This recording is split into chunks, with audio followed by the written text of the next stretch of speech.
नमस्कार दोस्तों, इस परिवार में मैं शेखर पांडे आप सभी भाई बहनों का रोज की तरह आज भी स्वागत करता हूं। उम्मीद के साथ कि ठीक होंगे, पढ़ाई लिखाई भी बेहतर तरीके से सब चल रही होगी। क्यों भाई, सब ठीक ठाक है? स्वागत सारे लोगों का। देखिए, हम लोग सुबह के सेशन में महापाषाण संस्कृति की क्लास शुरू किए हुए थे, लेकिन कुछ टेक्निकल इशू की वजह से क्लास संभव नहीं हो पाई थी। दोबारा से मैसेज आपको पहुंचा दिया गया था कि शाम के समय हम लोग यह क्लास करने वाले हैं।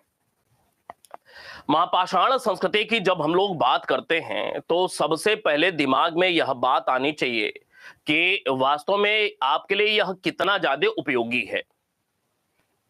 आपको यह जानकारी होनी चाहिए कि साल 2 साल के अंतराल पर इस टॉपिक से रिलेटेड प्रश्न निश्चित रूप से पूछे जाते हैं। पहले तो इस बात को समझ लें कि प्रत्येक वर्ष यहां से प्रश्न नहीं आता है, लेकिन साल 2 साल का गैप करके निश्चित रूप से यहां से प्रश्न एक आता ही आता है। और जब भी आता है तो 2 प्रकार के प्रश्न देखने को मिलते हैं। एक कॉन्सेप्ट आधारित प्रश्न, अवधारणात्मक, और दूसरे प्रकार का जो प्रश्न होता है वह तथ्यपरक होता है। और जब हम लोग इस टॉपिक का अध्ययन कम से कम 3 क्लास में करेंगे तो मैं आपको यह विश्वास दिलाता हूं कि प्रश्न का स्तर आसान हो चाहे कठिन हो, आपके लिए निश्चित रूप से बहुत आसान प्रतीत होगा। आमतौर पे भारतीय इतिहास के अंतर्गत कुछ अध्याय जो कि कठिन माने जाते हैं, उन कठिन अध्यायों में से ही एक अध्याय इसे भी माना जाता है। और मैं यह जानता समझता हूं कि आप में से अधिकांश लोग बहुत अच्छे तरीके से इस टॉपिक के विषय में जानकारी नहीं रखते हैं, लेकिन अब आपके लिए बहुत आसान हो जाएगा इस टॉपिक को जान समझ पाना। सबसे महत्वपूर्ण बात यह है कि इस टॉपिक को जब हम लोग अध्ययन की शुरुआत कर रहे हैं, सबसे पहले आपके दिमाग में आना चाहिए कि इस टॉपिक के अंतर्गत क्या क्या चीजें हैं जो कि पढ़ना है हमें, जहां से संबंधित प्रश्न पूछे जा सकते हैं। तो इस टॉपिक के अंतर्गत अगर हम लोग सिलेबस की बात करें जो कि हमें अध्ययन करना है, तो इस टॉपिक में जो सबसे महत्वपूर्ण बात निकल करके आती है, जैसे एक सामान्य सी जानकारी, महापाषाण को लेकर के सामान्य जानकारी निश्चित रूप से होनी चाहिए। इसके अलावा ये जो महापाषाण है, इसके उद्भव को लेकर के कुछ मतांतर देखने को मिलते हैं, तो उद्भव के संदर्भ में कुछ जानकारी करेंगे। इसी प्रकार इसका कालक्रम क्या रहा, कालक्रम को लेकर के भी वाद विवाद की स्थिति रही है। भारतीय इतिहास के अंतर्गत किस समय काल से जुड़ी हुई यह संस्कृति है, उस पर हम लोग बात करेंगे। फिर इसी कड़ी में हम लोग कुछ बातें इसके प्रसार क्षेत्र को लेकर के करेंगे। आमतौर पे लोग यही जानते समझते हैं कि महापाषाण संस्कृति का संबंध सिर्फ दक्षिण भारत से है, लेकिन ऐसा नहीं है। जब लोग प्रसार पे अभी चर्चा की शुरुआत करेंगे तो आपको समझ में आएगा कि ये तो पूरे भारत में जगह जगह इस संस्कृति से संबंधित साक्ष्य देखने को मिलते हैं। हालांकि विशेष रूप से महत्व रखता है दक्षिण भारत महापाषाण संस्कृति के संदर्भ में, लेकिन भारत के अलग अलग क्षेत्रों में भी महापाषाण संस्कृति से संबंधित साक्ष्य प्राप्त हुए हैं। इसी कड़ी में कुछ और बातें, यह जो महापाषाण संस्कृति का हम लोग अध्ययन करते हैं प्रसार क्षेत्र के अंतर्गत, जब हम लोग बात करते हैं तो मोटे तौर पे एक विशेष महत्व रखने वाला दक्षिण भारत के संदर्भ में बात करते हैं, और दक्षिण भारत के अलावा अन्य जो भारतीय क्षेत्र हैं उसके संदर्भ में हम लोग बात करते हैं। 2 भागों में बांट करके इसका जब हम लोग अध्ययन करते हैं तो अगला ही मुद्दा हमारा निकल करके आता है कि दक्षिण भारत के संदर्भ में यह जो महापाषाण संस्कृति है, महापाषाण संस्कृति अर्थात शवाधान की प्रथा, शवाधान की प्रथा, शव को दफनाने से जुड़ी हुई प्रथा, यही है महापाषाण संस्कृति। दक्षिण भारत के संदर्भ में यह जो महापाषाण से जुड़ा हुआ तमाम सारा साक्ष्य मिलता है, तो इसको लेकर के 3 बातें देखने को मिलती हैं। एक जो पहली बात है दक्षिण भारत के संदर्भ में, वह यह कि दक्षिण भारत में ये जो महापाषाण संस्कृति से संबंधित साक्ष्य प्राप्त हुआ है, तो इसके प्रकार क्या हैं, प्रकार क्या हैं, कितने प्रकार में हम इन्हें बांट करके अध्ययन करते हैं, या इसका स्वरूप क्या है। इसी कड़ी में दक्षिण भारत में महापाषाण संस्कृति की कुछ विशेषताएं देखने को मिलती हैं, कुछ खास विशेषताएं, और इसके साथ साथ एक तीसरी महत्वपूर्ण बात कि दक्षिण भारत में महापाषाण संस्कृति से संबंधित जो साक्ष्य प्राप्त हुए हैं या जो प्रमुख स्थल हैं, वह कौन कौन से प्रमुख स्थल हैं जहां से कुछ खास खास साक्ष्य मिले हैं इस महापाषाण संस्कृति से संबंधित। जब ये सारी बातें हम लोग दक्षिण भारत के महापाषाण संस्कृति से संबंधित इन डायमेंशन में बांट करके करते हैं, तो इसी प्रकार की कुछ बातें अन्य क्षेत्र के संदर्भ में भी देखने को मिलती हैं। चाहे जम्मू कश्मीर की बात किया जाए, चाहे उत्तराखंड की बात किया जाए, चाहे उत्तर प्रदेश की बात किया जाए, महाराष्ट्र, राजस्थान आदि, मध्य प्रदेश आदि की बात किया जाए, तो इसी प्रकार से किस किस प्रकार के साक्ष्य मिले हैं, कौन कौन से प्रमुख स्थल हैं, अन्य क्षेत्रों के संदर्भ में भी इसी प्रकार की बातें हम देखते समझते हैं। तो बारी बारी से इन सारे टॉपिक पे हम लोग चर्चा की शुरुआत करते हैं। बात बिल्कुल स्पष्ट है कि हमें क्या क्या अध्ययन करना है महापाषाण संस्कृति के संदर्भ में, इसमें तो कोई दो राय नहीं है। क्यों भाई, एक बार स्पष्ट करें कि महापाषाण संस्कृति के अंतर्गत हमें अध्ययन क्या क्या करना है, थोड़ी सी एक सामान्य सी जानकारी, फिर उसके बाद इसके उद्भव को लेकर के जो मत मतांतर है उसके संदर्भ में कुछ बातें, कालक्रम क्या है इस संदर्भ में भी मत मतांतर देखने को मिलते हैं प्रसार के क्षेत्र में, और उसके बाद दक्षिण भारत को लेकर के एक अलग एस्पेक्ट में हम लोग चर्चा की शुरुआत करेंगे, और कुछ बातें फिर अन्य क्षेत्रों में, भारत के अन्य क्षेत्रों में जहां से महापाषाण संस्कृति से संबंधित तमाम सारे साक्ष्य मिले हों उनको लेकर के हम लोग चर्चा करेंगे। क्लियर है बात? आगे बढ़ जाए, शुरुआत करते हैं बारी बारी से। ये जो महापाषाण संस्कृति है, सबसे पहले तो एक सामान्य समझ वाली बात कि आपको जानकारी होनी चाहिए कि महापाषाण संस्कृति का जो अंग्रेजी वर्जन है क्या कहा जाता है। क्यों भाई, महापाषाण संस्कृति के लिए अंग्रेजी भाषा में आपको जानकारी होगी मेगालिथिक कल्चर शब्दावली का प्रयोग किया जाता है। महापाषाण संस्कृति के लिए मेगालिथिक कल्चर शब्द का प्रयोग किया जाता है, और ये जो मेगालिथिक में मेगालिथ शब्द है, मेगालिथ महापाषाण संस्कृति के लिए हम लोग मेगालिथिक शब्द का प्रयोग करते हैं, मेगालिथिक कल्चर शब्द का प्रयोग करते हैं। और ये जो मेगालिथिक में शब्द है, यह दो शब्द हैं, एक मेगा और लिथिक, मेगा एंड लिथिक, यही है ना भाई, मेगा और लिथिक, ये दो शब्द है। प्रश्न यह बनता है कि यह जो मेगालिथिक शब्द है यह मूल रूप से किस भाषा का शब्द है। तो इंग्लिश में मेगालिथिक जो शब्द है ना, याद रखें इस शब्द का उद्भव जो हो रहा है यह मूल रूप से एक ग्रीक भाषा का शब्द है, एक ग्रीक भाषा का शब्द है। और ये जो ग्रीक भाषा का शब्द है इसमें दो शब्द देखने को मिलते हैं, एक मेगास और एक लिथोस। ये जो मेगा है ना, यह ग्रीक भाषा के मेगास शब्द से बना है, मेगास, और ये जो लिथिक शब्द है ना, ये लिथोस शब्द से बना हुआ है, लिथोस।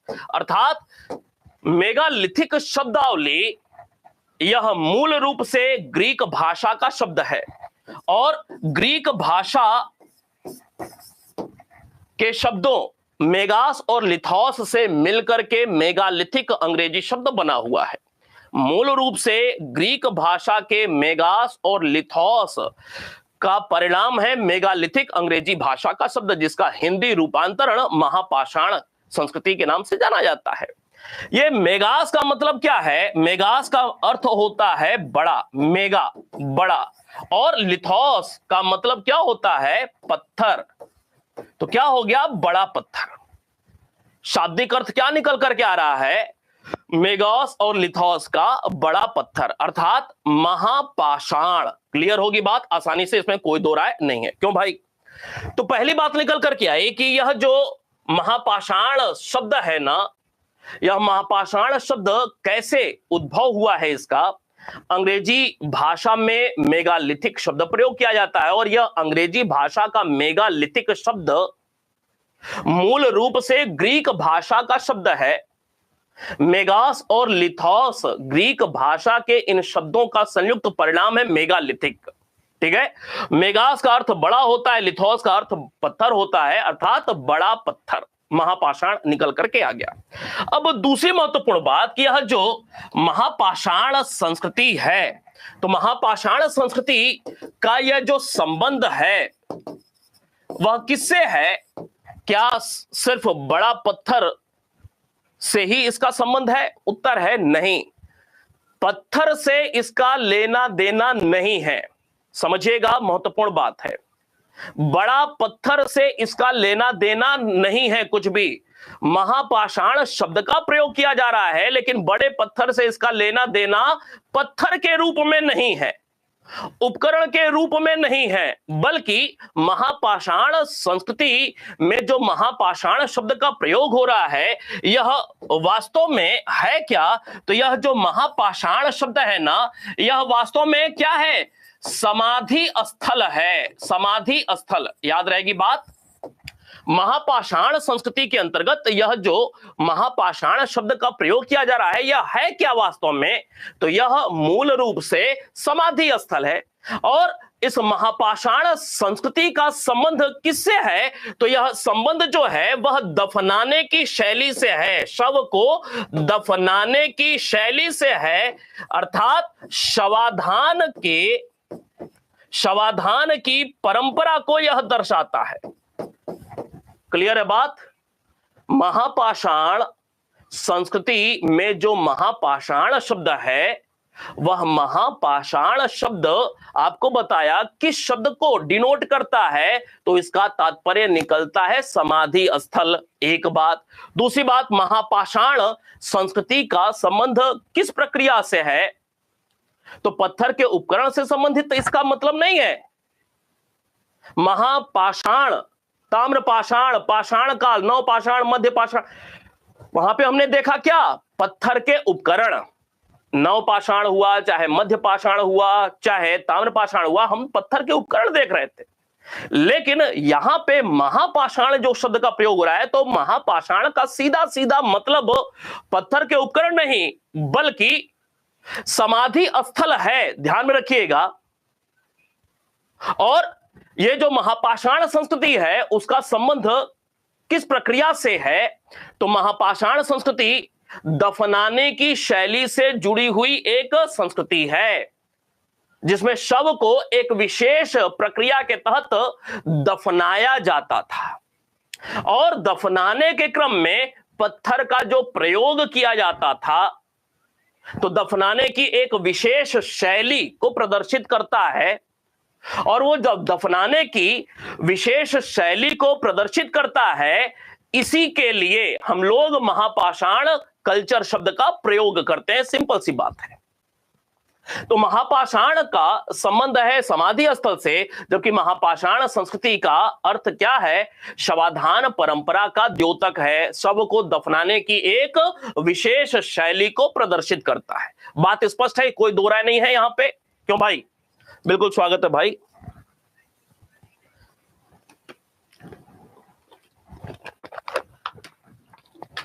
शव को दफनाने की शैली से जुड़ा हुआ है, मतलब क्या निकल करके आया? कोई आदमी मृत हुआ, शव को दफनाया जा रहा है, शव को दफनाया जा रहा है और प्रतीक के रूप में या परंपरावश चारों ओर पत्थर को अलग अलग रूप प्रतिरूप में सजाया जा रहा है। ठीक है, कोई आदमी मृत हुआ, शवाधान परंपरा के अंतर्गत शव को दफनाना हो रहा है और चारों ओर पत्थर लगा देना, चारों ओर पत्थर लगा देना। और ये जो चारों ओर पत्थर लगाना है, चारों ओर पत्थर लगाना है, ये पत्थर लगाने की अलग अलग विधि भी है। पत्थर लगाने की अलग अलग विधि भी है। तो याद रखना है कि महापाषाण संस्कृति के अंतर्गत ये जो पत्थर लगाने की अलग अलग विधि है, पत्थर लगाने की एक ही विधि नहीं है, अलग अलग विधि है। अर्थात शवाधान परंपरा में विविध प्रकार के विविध परंपराओं का दर्शन हमें देखने को मिलता है। अर्थात एक कॉन्सेप्ट निकल करके आ गया हमारे लिए कि महापाषाण संस्कृति में शवाधान परंपरा के तहत कोई एक विधि का ही प्रयोग किया जाता था या एक से अधिक विधि का प्रयोग किया जाता था। तो उत्तर है एक से अधिक शवाधान के विधियां प्रचलन में थी। ये जो पत्थर लगाने की, कोई व्यक्ति मृत हुआ, दफनाया गया और दफनाने के क्रम में सुरक्षा के लिए या यहां पे शवाधान हुआ है तो उसके प्रतीक सूचक के लिए जो पत्थर चारों ओर लगाए जाते थे, तो वो जो पत्थर चारों ओर लगाए जाते थे, अलग अलग रूप प्रतिरूप वाले पत्थर लगाए जाते थे।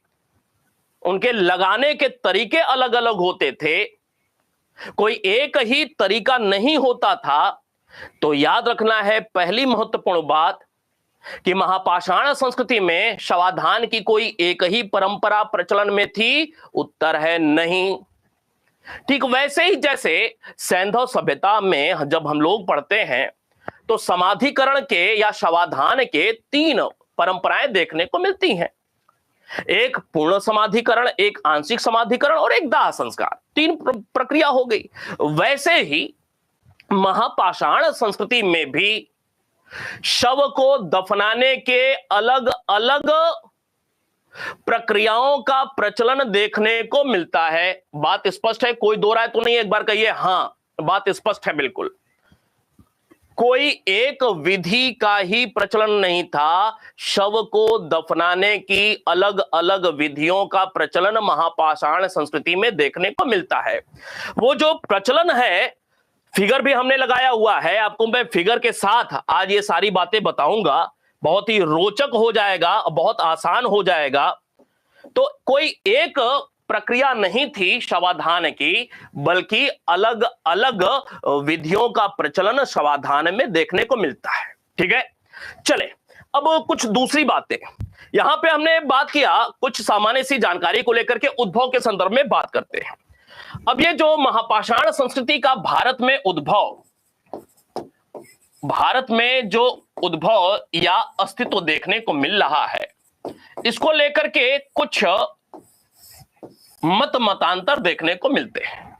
कुल 3 अलग अलग मत देखने को मिलते हैं महापाषाण संस्कृति के अस्तित्व को लेकर के भारत में। समझिएगा, इतिहासकारों का या विद्वानों का एक वर्ग है जो यह कहता है कि भारत में जो महापाषाण संस्कृति थी, जिसमें शव को दफनाने के क्रम में पत्थर का प्रयोग किया जाता था, तो यह जो महापाषाण संस्कृति है भारत में, यह मूल रूप से भारतीय परंपरा नहीं थी।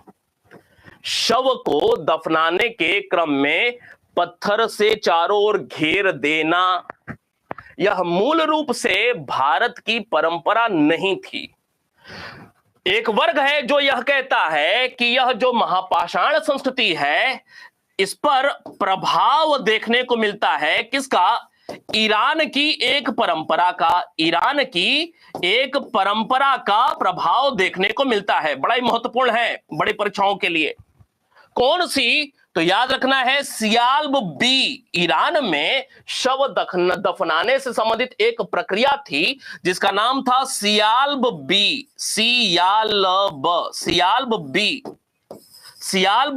संस्कृति। ये ईरान में एक प्रचलन रहा शवाधान का प्राचीन काल में, सियाल्ब बी। और महत्वपूर्ण बात यह है, अब इस पे हमें नहीं जाना है, सियाल्ब बी के बारे में हमें तनिक भी जानने की जरूरत नहीं है। ईरान में किन्हीं खास क्षेत्रों में पत्थर का प्रयोग किया जाता था, पत्थर का प्रयोग शवाधान में किया जाता था, सियालबी नाम दिया गया, बस इतना समझ ले। अब भारत में जो महापाषाण संस्कृति है, एक मशहूर विद्वान जिनका नाम है गॉर्डन चाइल्ड, मशहूर विद्वान जिनका नाम गॉर्डन चाइल्ड है, गॉर्डन चाइल्ड साहब कहते हैं, गॉर्डन चाइल्ड कहते हैं कि भारत में यह जो महापाषाण संस्कृति का साक्ष्य मिलता है, जो विधि प्रयोग में या प्रचलन में थी महापाषाण संस्कृति में, जिस तरीके से शवाधान किया जाता था, शव को दफनाया जाता था, पत्थर का प्रयोग किया जाता था बाड़ाबंदी के रूप में, यह मूल रूप से भारतीय परंपरा नहीं थी। भारत में यह परंपरा ईरान के प्रभाव से आई हुई थी, अर्थात ईरान की सियाल्ब बी संस्कृति से प्रभावित थी भारत में प्राप्त महापाषाण संस्कृति। यह बात किसने कहा? गॉर्डन चाइल्ड ने कहा। याद रहेगी बात। दूसरी महत्वपूर्ण बात, अब ये ऐसी बातें हैं आप में से आप सारे लोग वर्षों से पढ़ रहे हैं, लेकिन इसके विषय में बहुत कम लोगों को जानकारी होगी, न के बराबर जानकारी होगी। दूसरी महत्वपूर्ण बात, कुछ विद्वान हैं जिनमें एक महत्वपूर्ण नाम निकल कर के आता है, इसको परिपोला का। इन्होंने कहा कि यह जो भारत की महापाषाण संस्कृति रही, यह महापाषाण संस्कृति कोई विदेशी प्रभाव से, ठीक वैसे ही जैसे हड़प्पा सभ्यता का उद्भव कैसे हुआ, इसको लेकर के बहुत सारे मतांतर देखने को मिलते हैं ना। अलग अलग विद्वान अपने रिसर्च शोध के आधार पे अलग अलग बातें कहते हैं कि हड़प्पा सभ्यता के उद्भव में विदेशी प्रभाव था, मेसोपोटामिया की भी लोग बात कर देते हैं, नहीं।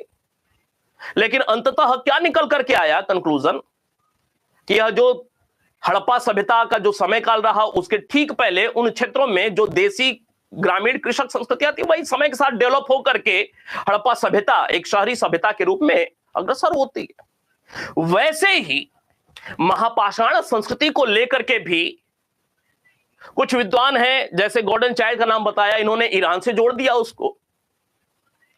इसी प्रकार इसको परिपोला एक विद्वान है, उन्होंने कहा कि यह जो महापाषाण संस्कृति है भारत की, यह वैदिक मूलक आर्य संस्कृति से संबंधित है, आर्य संस्कृति से प्रभावित है। और यह बात कौन बोल रहा है? इसको परिपोला, यह एक विद्वान का नाम है।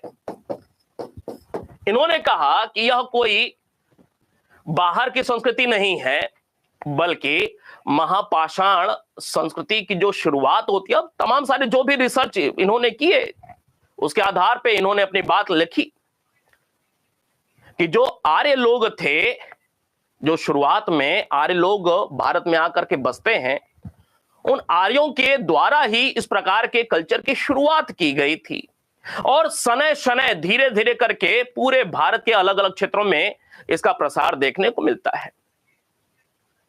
तो इसको परिपोला आर्य संस्कृति, वैदिक मूलक आर्य संस्कृति से प्रभावित यह महापाषाण संस्कृति बताते हैं। जबकि एक तीसरा नाम निकल करके आता है हेमेंडोर्फ का, हेमेंडोर्फ, और हेमेंडोर्फ के साथ साथ एक नाम निकल करके आता है जूकरमैन का। ये दो ऐसे विद्वान हैं जिन्होंने यह कहा कि यह जो महापाषाण संस्कृति है ना, यह शुद्ध रूप से स्थानीय द्रविड़ संस्कृति है, मतलब कहीं से इंपोर्ट किया हुआ यह संस्कृति नहीं है, कहीं से प्रभावित नहीं है। दक्षिण भारत में एक विशेष समय काल में शवों को इस रूप में दफनाया जाता था। कालक्रमेण थोड़े से और लोग सब हुए तो इस प्रकार की प्रक्रियाएं छूट गई और दफनाने की अलग अलग विधियां निकल करके आई। लेकिन दो ऐसे विद्वान जिनमें एक नाम हेमेंडोर्फ का, हेमेंडोर्फ और हेमेनडोर्फ के अलावा जूकरमैन, हेमेनडोर्फ और दूसरा नाम जूकरमैन, ये दो ऐसे विद्वान हैं जिन्होंने कहा कि यह महापाषाण संस्कृति अर्थात शव को विशेष रूप से दफनाने की जो प्रक्रिया थी, परंपरा थी, यह शुद्ध रूप से स्थानीय द्रविड़ कल्चर से जुड़ी हुई परंपरा थी और समय के साथ धीरे धीरे यह भारत के अलग अलग क्षेत्रों में फैली हुई थी। यह कुल 3 प्रमुख वाद विवाद देखने को मिलते हैं महापाषाण संस्कृति के उद्भव या अस्तित्व को लेकर के। बात स्पष्ट होगी आशा करता हूं। ये 3 आपको बस ध्यान में रखना है। तीसरी महत्वपूर्ण बात यहां पे कालक्रम को लेकर के, जब हम लोग कालक्रम की बात करते हैं तो कालक्रम में मुद्दा यह बनता है कि भाई इसका समय काल क्या था, किस समय काल में भारत में महापाषाण संस्कृति का उद्भव देखने को मिलता है या विकास देखने को मिलता है। आपको जानकारी है कि भारत के अलग अलग क्षेत्रों में नवपाषाण, ताम्रपाषाण, लौह काल का समय अलग अलग देखने को मिलता है। क्यों भाई, बात स्पष्ट है। जब हम लोग नवपाषाण काल पढ़ रहे थे तो आपको बताया था कि उत्तर भारत में नवपाषाण काल की शुरुआत पहले हो जाती है, दक्षिण भारत में नवपाषाण काल की शुरुआत बाद में होती है और बाद तक चलती है। उत्तर भारत में नवपाषाण काल की शुरुआत मोटे तौर पे देखा जाए कब से, तो लगभग 8000-9000 ईसा पूर्व से देखने को मिलती है। और दक्षिण भारत की बात किया जाए तो यह 4000-5000 ईसा पूर्व के आसपास से शुरुआत होती है और लगभग 1000 ईसा पूर्व तक जाती है। तो दक्षिण भारत का नवपाषाण थोड़ा सा लेट है उत्तर भारत की तुलना में। क्लियर होगी बात। आपको एक बात और बताया हुआ था जब हम लोग नवपाषाण और ताम्रपाषाण पढ़ रहे थे कि उत्तर भारत में ताम्रपाषाण के जो साक्ष्य मिले हैं, दक्षिण भारत में ताम्रपाषाण के जो साक्ष्य मिले हैं उनका भी समय काल अलग अलग है। नहीं, उत्तर भारत में नवपाषाण के बाद ताम्रपाषाण आता है। दक्षिण भारत में आपको बताया था नवपाषाण ताम्रपाषाण आपस में घुले मिले हुए हैं। क्यों भाई, याद आ रही है बातें। दक्षिण भारत में नवपाषाण और ताम्रपाषाण घुले मिले हुए हैं, ऐसा कि जिन स्थलों से नवपाषाण काल के साक्ष्य मिल रहे हैं उन्हीं स्थलों से उसी समय काल के ताम्रपाषाण सभ्यता से, संस्कृति से जुड़े हुए साक्ष्य मिल रहे हैं। और तो और आपको यह भी बताया हुआ था कि दक्षिण भारत में नवपाषाण ताम्रपाषाण के साथ साथ लोहे की वस्तुएं भी मिल रही हैं। क्यों भाई, याद आ रही है बातें। अर्थात दक्षिण भारत में क्योंकि नवपाषाण ताम्रपाषाण लेट है उत्तर भारत की तुलना में, उत्तर भारत में नवपाषाण ताम्रपाषाण पहले है समय काल में, दक्षिण भारत में लेट है। ठीक है, दक्षिण भारत में लौह काल की अगर बात किया जाए तो आपको याद है कि दक्षिण भारत में नवपाषाण लगभग 1000 ईसा पूर्व तक जा रहा है। दक्षिण भारत में नवपाषाण लगभग 1000 ईसा पूर्व, ताम्रपाषाण लगभग 1000 ईसा पूर्व जा रहा है। नहीं, और लोहे की वस्तुएं भी मिलनी शुरू हो गई उस समय काल में।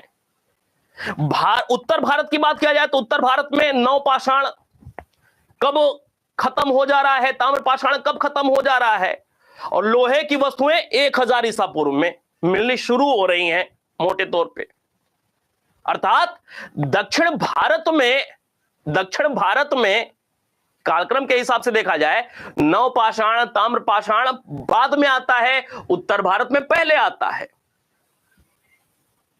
दक्षिण भारत में लौह काल पहले आ गया, उत्तर भारत में लौह काल बाद में आ रहा है। अंतर समझ में आ रही है कि नहीं बात। क्यों भाई, एक बार स्पष्ट करें नहीं तो दोबारा से मैं बताऊं। फिर आपको याद है कि जब हम लोग नवपाषाण और ताम्रपाषाण पढ़ रहे थे तो अभी उत्तर भारत में लोहे की बात हमने नहीं किया हुआ था। उत्तर भारत में लौह काल की अभी हमने बात नहीं किया है, क्योंकि वहां तक हम लोग पहुंचे ही नहीं अभी उत्तर भारत में। लेकिन दक्षिण भारत का जब हम लोग नवपाषाण काल का अध्ययन कर रहे थे, तो लगे हाथ आपको नवपाषाण काल का अध्ययन करते समय दक्षिण भारत में आपको बताया था कि ताम्रपाषाण और नवपाषाण आपस में बिल्कुल घुले मिले हैं। और ऐसा क्यों होता है? क्योंकि लेट है दक्षिण भारत में नवपाषाण और ताम्रपाषाण 1000 ईसा पूर्व तक जाता है, लेट है। और उन स्थलों से लोहे की वस्तुएं भी मिलनी शुरू हो गई। बात स्पष्ट होगी। तो दक्षिण भारत में नवपाषाण, ताम्रपाषाण और लौह काल आपस में घुले मिले हुए हैं। लौह काल की जो शुरुआत हो रही है, सबसे पहले नवपाषाण आ रहा है। 4000 से लेकर के 1000 ईसा पूर्व तक का समय है नवपाषाण काल का दक्षिण भारत में। नवपाषाण काल की शुरुआत हो रही है, अभी उसका अंत नहीं हुआ। तब तक ताम्रपाषाण अर्थात तांबे की वस्तुएं, पत्थर की वस्तुएं साथ भी मिलनी शुरू हुई। और अभी नवपाषाण खत्म नहीं हुआ, ताम्रपाषाण खत्म नहीं हुआ, तब तक लोहा भी मिलना शुरू हुआ, लोहे की वस्तुएं भी मिलनी शुरू होगी। अर्थात नवपाषाण के बाद तुरंत ताम्रपाषाण, हालांकि नवपाषाण अभी खत्म नहीं हुआ है। और नवपाषाण खत्म नहीं हुआ है, ताम्रपाषाण अभी खत्म नहीं हुआ है, वस्तुएं मिल रही है, तब तक एक लेयर ऐसा मिल रहा है कि लोहे की वस्तुएं भी मिलनी शुरू हो गई। बात स्पष्ट होनी चाहिए। नहीं स्पष्ट हो रहा है तो एक बार फिर से वीडियो देखिए, दक्षिण भारत में नवपाषाण और ताम्रपाषाण, बात स्पष्ट हो जाएगी। तो उत्तर भारत की हमने बात किया कि नवपाषाण, ताम्रपाषाण पहले आता है, दक्षिण भारत में बाद में। दक्षिण भारत में लौह काल पहले आ जाता है, अर्थात नवपाषाण, ताम्रपाषाण और तुरंत ही लौह काल की शुरुआत हो रही है। लेकिन उत्तर भारत में एक लंबा अंतराल देखने को मिल रहा है। नवपाषाण के बाद ताम्रपाषाण, एक लंबा अंतराल, फिर उसके बाद लौह काल। नहीं, तो थोड़ा सा कालक्रम को लेकर के समझते हैं बातों को। ये जो कालक्रम है महापाषाण संस्कृति का, प्रश्न यह बनता है कि सर्वप्रथम प्रयास किसके द्वारा किया गया?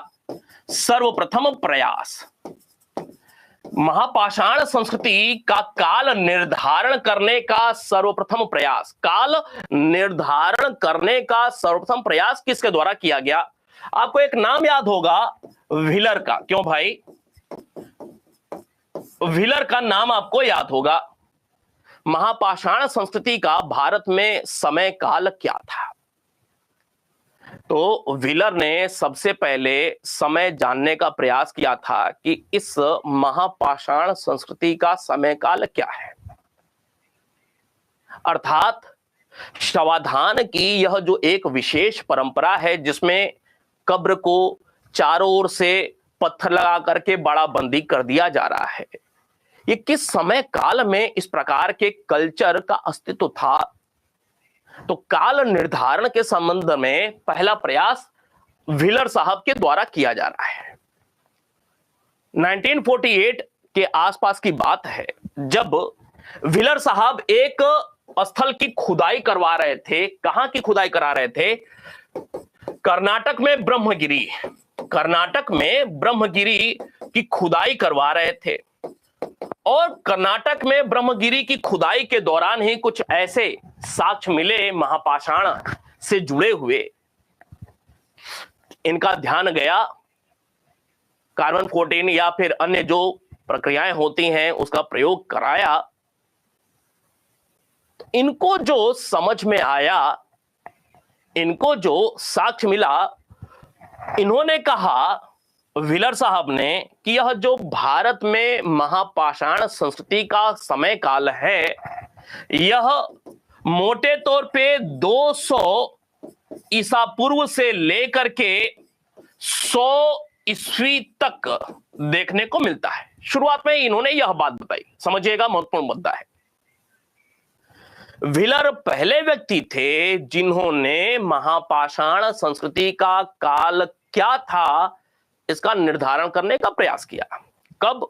1948 के आसपास, जब ये ब्रह्मगिरी में एक स्थल विशेष की खुदाई करा रहे थे, इनको महापाषाण कब्र मिले। इन्होंने पुरातत्व के क्रम में जब उसका काल निर्धारण करवाने का प्रयास किया तो इन्होंने बताया कि यह जो हमें साक्ष्य मिला है ना महापाषाण का, यह मोटे तौर पे 200 बीसी से 100 एडी ईस्वी के बीच का कभी रहा होगा। तो सबसे पहले प्रथमतः इन्होंने यह बात कही काल निर्धारण को लेकर के। कुछ समय के बाद ही क्या हुआ, एक दूसरा नाम निकल करके आया हेमेंडोर्फ का। हेमेंडोर्फ इन्होंने अपना रिसर्च किया, और इन्होंने जो रिसर्च किया, इनको जो साक्ष्य मिला, इन्होंने कहा कि भारत में महापाषाण संस्कृति का जो काल था वह लगभग 900 ईसा पूर्व से लेकर के 100 ईस्वी के बीच कभी रहा था। बात स्पष्ट हुई। एक लंबा अंतराल आ गया। व्हीलर साहब कह रहे हैं 200 बीसी से लेकर के 100 एडी, और हेमेंडोर्फ कह रहे हैं कि 900 ईसा पूर्व से लेकर के 100 ईस्वी के बीच इनका अस्तित्व रहा महापाषाण संस्कृति का। व्हीलर साहब टेंशन में। व्हीलर साहब ने फिर से अपना रिसर्च किया, और फिर क्या किया, इन्होंने संशोधन किया। क्या व्हीलर ने पुनः संशोधन किया, और संशोधन के बाद व्हीलर ने क्या बताया कि इसका एग्जिस्टेंस 300 ईसा पूर्व से लेकर के प्रथम सदी अर्थात 100 एडी प्रथम सदी ईस्वी तक रहा होगा। यह संशोधन के बाद, बहुत ज्यादा संशोधन नहीं किया, 100 वर्षों के आसपास का संशोधन कर दिया। कभी पेपर में प्रश्न पूछा हुआ है और कभी पेपर में पूछा जाएगा तो आप ये नहीं लगाएंगे, ये वाला लगाएंगे, ठीक है, ये वाला लगाएंगे। ठीक वैसे ही जैसे अंबेडकर साहब किस धर्म को मानने वाले थे, तो मृत्यु के समय जिस धर्म से वह बिलोंग करते थे वही उनका धर्म माना जाएगा, बौद्ध धर्म। ठीक वैसे ही व्हीलर ने महापाषाण संस्कृति का समय काल क्या बताया है, तो यह बताया है 300 ईसा पूर्व से लेकर के प्रथम सदी ईस्वी तक। यही आप उत्तर करेंगे।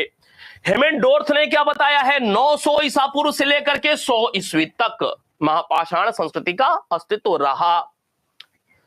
और तो और कुछ ऐसे भी साक्ष्य मिले हैं, कुछ महापाषाण संस्कृति से संबंधित साक्ष्य जो मिले हैं, कुछ अन्य साक्ष्य जो प्राप्त हो रहे हैं वह यह दर्शाते हैं कि भारत में किन्हीं स्थलों पर, सारे नहीं, किन्हीं स्थलों पर महापाषाण संस्कृति की शुरुआत, आरंभ लगभग 1300 ईसा पूर्व में ही हो गया था। 1300 ईसा पूर्व में ही हो गया था, कुछ जगहों से ऐसे साक्ष्य प्राप्त हो रहे हैं, कुछ स्थलों से। मतलब कि महापाषाण संस्कृति का काल निर्धारण की जब बात आई तो अलग अलग विद्वानों ने अलग अलग क्षेत्रों के आधार पे जो रिसर्च किए, उन रिसर्चों के आधार पे अलग अलग निष्कर्ष प्रस्तुत किए। किन्हीं दो विद्वानों का निष्कर्ष एक ही नहीं है। ऐसे में समस्या पैदा हुई कि भाई महापाषाण संस्कृति का काल एग्जैक्ट किताबों में क्या लिखा जाएगा। ठीक है, इनका भी मत लिख दिया, इनका भी लिख दिया, लेकिन एक कंक्लूजन तो देना पड़ेगा ना। बैठक हुई, कॉन्फ्रेंस हुए, और एक आम निष्कर्ष निकाला गया कि भले ही इस वाले स्थल में 100 वर्ष पहले ही शुरुआत हो गई इस प्रकार के कब्रों की, महापाषाण वाले, इस वाले स्थल में 150 वर्ष बाद शुरुआत हुई महापाषाण कल्चर की, इस वाले कर्नाटक वाले क्षेत्र में 200 वर्ष पहले ही शुरुआत हो गई। ठीक है, लेकिन एक कंक्लूजन तो देना पड़ेगा। 100-200 वर्षों को नहीं रखना है ध्यान में, एक कंक्लूजन देना पड़ेगा कि महापाषाण संस्कृति का अस्तित्व कब से कब तक था, सहूलियत के लिए। तो एक कंक्लूजन जो निकला मतांतर तो बहुत सारे हैं, मतांतर तो बहुत सारे हैं। एक कंक्लूजन निकला, निष्कर्ष। निष्कर्ष क्या दिया गया? निष्कर्ष यह दिया गया कि भारत में यह जो महापाषाण संस्कृति है, इस महापाषाण संस्कृति का जो अस्तित्व रहा वह कब से कब, तो इसका अस्तित्व बताया गया कंक्लूजन में कि लगभग अब लगभग लग गया तो 100-200 ऊपर नीचे हो गया प्लस माइनस, लगभग 1000 ईसा पूर्व से लेकर के लगभग 100 ईस्वी तक, प्रथम सदी ईस्वी तक इसका अस्तित्व रहा होगा। बात स्पष्ट हुई?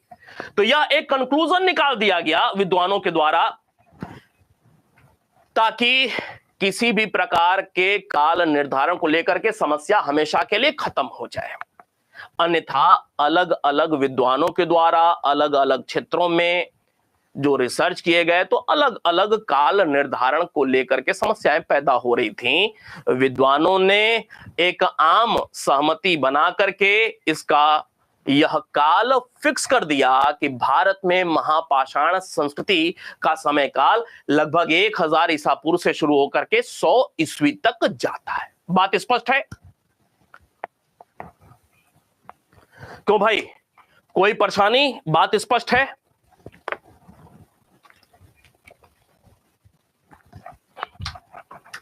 अभी तक 2-3 बातें हमने किया, फिर से एक बार समझिएगा, दिमाग में बिल्कुल पढ़ते पढ़ते ही ध्यान में आ जाए, सब कुछ भूले नहीं। हमने आपको बताया कि महापाषाण संस्कृति का जब हम लोग अध्ययन करते हैं, कुछ सामान्य सी जानकारी, उद्भव कैसे हुआ, कालक्रम और प्रसार को लेकर के मुद्दे बनते हैं। सबसे पहले आपको बताया कि यह जो महापाषाण संस्कृति है, तो महापाषाण संस्कृति का मेरे भाई, महापाषाण का मतलब क्या है? तो महापाषाण का सीधा सीधा मतलब होता है समाधि स्थल। महापाषाण का मतलब क्या है? समाधि स्थल। महापाषाण, पाषाण काल में जैसे पत्थर का प्रयोग उपकरण निर्माण में होता था, पत्थर का प्रयोग उपकरण बनाने में, औजार बनाने में होता था, लेकिन महापाषाण संस्कृति में जो पाषाण शब्द का प्रयोग है ना, महापाषाण में जो पाषाण, वह औजार के रूप में, उपकरण के रूप में प्रयोग नहीं है। यह शवाधान की परंपरा से जुड़ा हुआ शब्द प्रयोग किया गया है कि शव को दफनाने में पत्थर का प्रयोग किया जा रहा है। शव को दफनाने में पत्थर का प्रयोग किया जा रहा है, और यह जो पत्थर का प्रयोग किया जा रहा है उपकरण के रूप में नहीं, यह शवाधान सूचक अर्थात चिन्ह दर्शाता है कि यहां पे कब्र है। पत्थर लगा दिया कि यहां पे कब्र है, तो एक सूचक चिन्ह के रूप में, उपकरण के रूप में नहीं प्रयोग हो रहा है। आपको बताया कि महापाषाण समाधि स्थल को डिनोट करता है। महापाषाण संस्कृति किससे जुड़ा हुआ है, किससे संबंधित है? तो दफनाने की शैली है। ठीक है, आपको बताया शवाधान की एक परंपरा है, एक विशिष्ट परंपरा। आपको यह भी बताया कि शवाधान की यह जो परंपरा है जिसमें पत्थर का प्रयोग किया जा रहा है दफनाने में, तो पत्थर का जो प्रयोग किया जा रहा है एक ही प्रकार का प्रयोग नहीं हो रहा है, अलग अलग डिजाइन में। कब्र के चारों ओर जो पत्थर लगाया जा रहा है अलग अलग डिजाइन वाला है, तो कोई एक ही शवाधान की परंपरा नहीं थी। शवाधान की अलग अलग रूप प्रतिरूप परंपराएं देखने को मिलती हैं। यह एक कॉन्सेप्ट निकल करके आया। फिर आपको बताया कि यह जो महापाषाण शब्द है यह कैसे निकला हुआ है। इसका अंग्रेजी वर्जन है मेगालिथिक, मेगालिथ।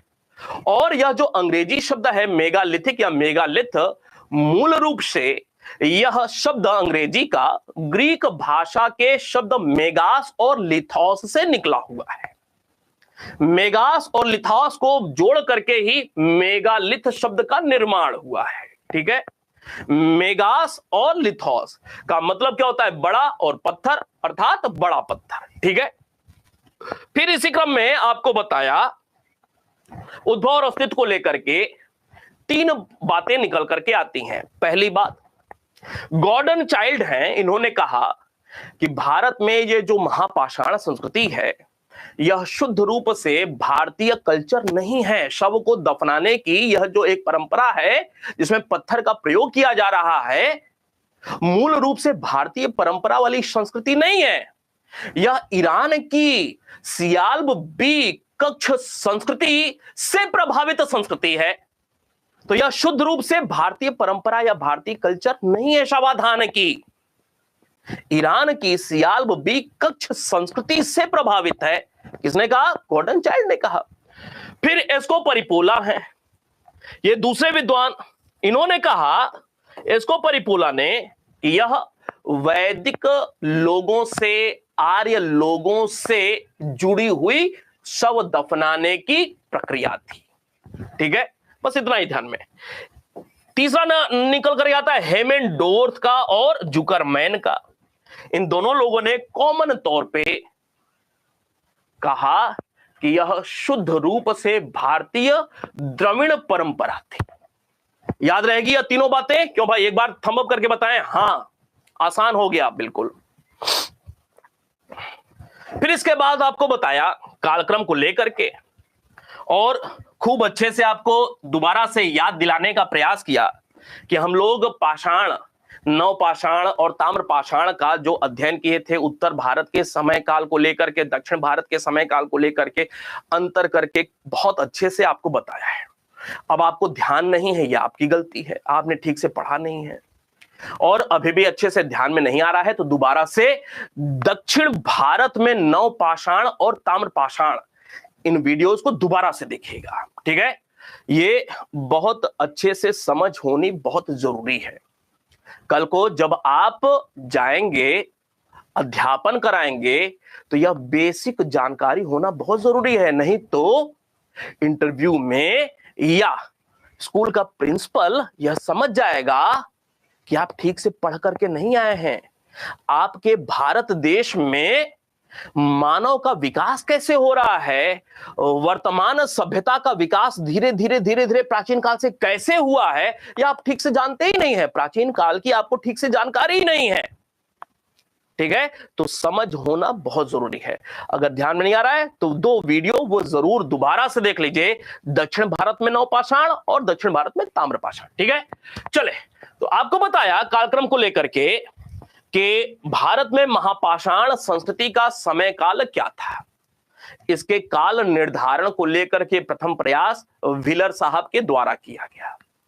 व्हीलर ने 1948 के आसपास जब ब्रह्मगिरी में किसी स्थान विशेष की यह खुदाई करवा रहे थे, तो महापाषाण कब्र से जुड़े हुए कुछ साक्ष्य इनको मिले हैं। इन्होंने लैब का प्रयोग कराया, कितना पुराना है जानकारी करने का प्रयास किया, तो इनको यह समझ में आया कि यह जो कब्र जिसमें पत्थर का प्रयोग किया जा रहा है, यह लगभग 200 ईसा पूर्व पुराना से लेकर के 100 ईस्वी के बीच का है। 200 से 100 ईस्वी, 200 ईसा पूर्व से 100 ईस्वी, सबसे पहले इन्होंने यह बात अपनी कही। कुछ ही समय के बाद इनको लगा कि नहीं, हमसे थोड़ी सी गलती हो गई, ये 200 नहीं, थोड़ा सा और पहले का हो सकता है। तो इन्होंने संशोधन किया, कहा कि 300 ईसा पूर्व से लेकर के प्रथम सदी ईस्वी तक इस कल्चर को रखा जा सकता है, इसके अस्तित्व को रखा जा सकता है। तो व्हीलर साहब के द्वारा क्या कहा गया, यह याद रख लेना है, 300 ईसा पूर्व से 100 ईस्वी। क्लियर है बात? हेमेंडोर्फ ने क्या कहा? हेमेंडोर्फ ने अपना जो कंक्लूजन दिया, अलग अलग महापाषाण संस्कृति से जुड़े हुए स्थल पर गए, जो कुछ साक्ष्य निकला, एक कंक्लूजन दिया इन्होंने कि भारत में इस प्रकार के शवाधान परंपरा जिसमें पत्थर का, बड़े बड़े पत्थर का प्रयोग किया जा रहा है, अर्थात महापाषाण संस्कृति, इसका अस्तित्व, इसका एग्जिस्टेंस लगभग 900 ईसा पूर्व से शुरुआत होता है और लगभग 100 ईस्वी तक जाता है। तो हेमेंडोर्फ साहब ने कहा 900 ईसा पूर्व से लेकर के प्रथम सदी ईस्वी तक इसका अस्तित्व निर्धारित किया जा सकता है। आसान सी बात है, याद भी हो गया होगा। हालांकि तमाम सारे ऐसे भी महापाषाण संस्कृति से जुड़े हुए साक्ष्य हैं, स्थल हैं, कब्र हैं, जो चीख चीख करके यह बताते हैं कि मेरा काल निर्धारण भी करवाओ। लोगों ने करवाया तो उस स्थल ने, उस कब्र ने चीख चीख करके कहा कि काल निर्धारण में मेरा समय 1300 ईसा पूर्व तक जाता है। भाई मैं नहीं बोल रहा हूं, वह महापाषाण कब्र बोल रहा है, ठीक है, जब काल निर्धारण हुआ। कहने का मतलब महापाषाण कब्र से जुड़े हुए कुछ जगहों से साक्ष्य ऐसे भी निकल करके आते हैं जो यह प्रमाणित करते हैं कि यह महापाषाण कब्र तो 1300 ईसा पूर्व पुराना है। अब समस्या पैदा होती गई विद्वानों के बीच कि भाई एक निश्चित कालक्रम तो देना ही होगा। व्हीलर साहब ये कह रहे हैं, अमुक व्यक्ति वो कह रहा है, अगला वो कह रहा है, ये कह रहे हैं, कैसे काम चलेगा? कुछ एक निष्कर्ष तो दीजिए ना। तो एक निष्कर्ष निकला। अब 100, 200, 300 ईसा पूर्व आगे पीछे छोड़ देना है, ईस्वी छोड़ देना है। एक मोटा कंक्लूजन निकाला गया, एग्जैक्ट नहीं है यह, एक मोटा कंक्लूजन है कि विवाद को हमेशा के लिए खत्म कर दिया जाए। क्या कंक्लूजन निकला? यह कि भारत में महापाषाण संस्कृति का अस्तित्व 1000 ईसा पूर्व लगभग से लेकर के 100 ईस्वी तक देखने को मिलता है। आसान सा है, बात स्पष्ट हो गई होगी, क्यों भाई?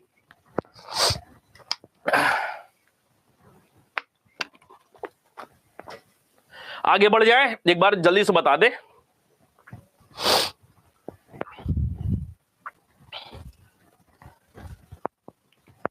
उम्मीद करता हूं निश्चित रूप से बहुत आसानी से बात स्पष्ट हो गई होगी।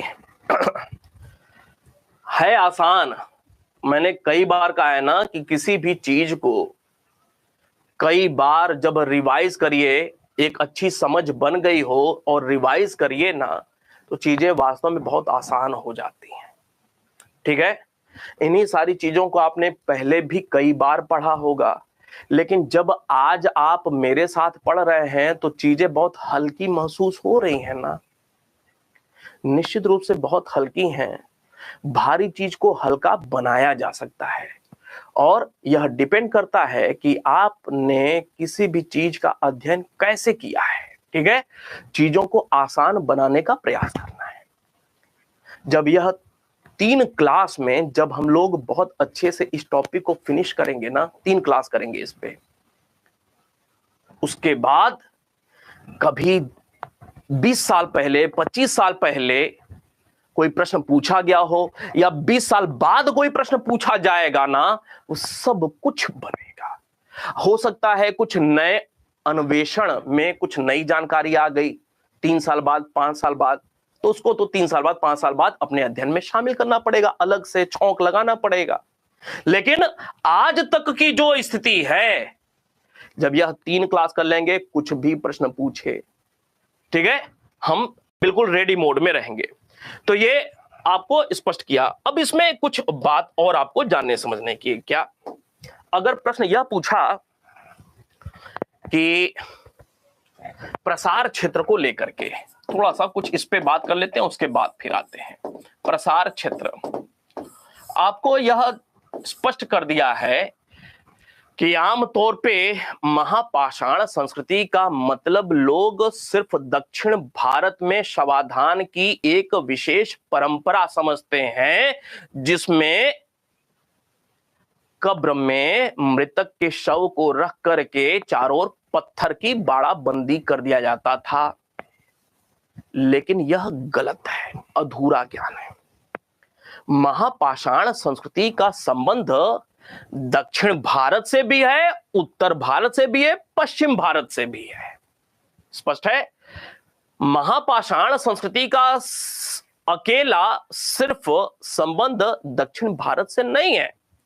महापाषाण संस्कृति का संबंध दक्षिण भारत से भी है, उत्तर भारत से भी है, मध्य भारत से भी है, पश्चिम भारत से भी है। पूर्वी भारत में इसके साक्ष्य नहीं मिले हैं।